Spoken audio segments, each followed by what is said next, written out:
এখনো আমাদের দেশে ব্রেনের রোগ নিয়ে এরকম কি কিছু মিথ আছে যেটা একদমই হওয়া উচিত না?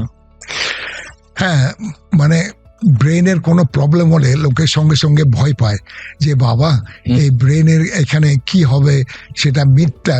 কিন্তু এটা হচ্ছে একটা আজকাল অবশ্য ইন্টারনেট এবং এত সব ইনফরমেশন টেকনোলজি এত ডেভেলপ করেছে, লোকে এখন গুগল অথবা ধরুন নানা কিছু জানে।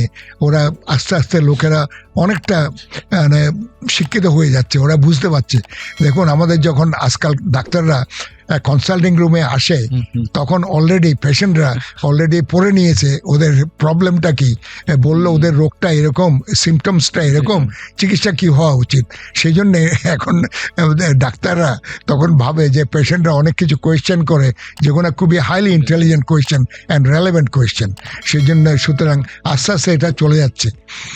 মানে এটা বেসিক্যালি এখন পেশেন্টরা ডাক্তারের কাছে আসছে সেকেন্ড ওপিনিয়নের জন্য, ইন্টারনেটে ফার্স্ট। ব্রেন আমাদের শরীরে সব থেকে ইম্পর্টেন্ট একটা জিনিস, মানে ব্রেন ছাড়া আমাদের কোনো কাজ কিছুই আমরা করতে পারবো না।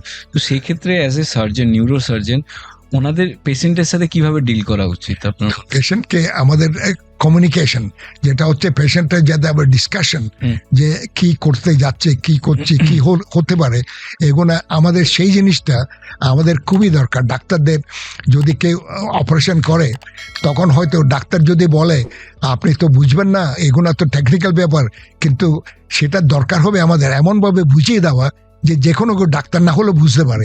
সুতরাং দেখুন, কারো যদি আত্মীয় স্বজনের কোনো অপারেশন হয়, তাদের তো জানার ইচ্ছা হয় যে আপনি ডাক্তার, আপনি কি করবেন, আমার ওয়াইফকে কি অপারেশন করবেন, আপনি কি করবেন।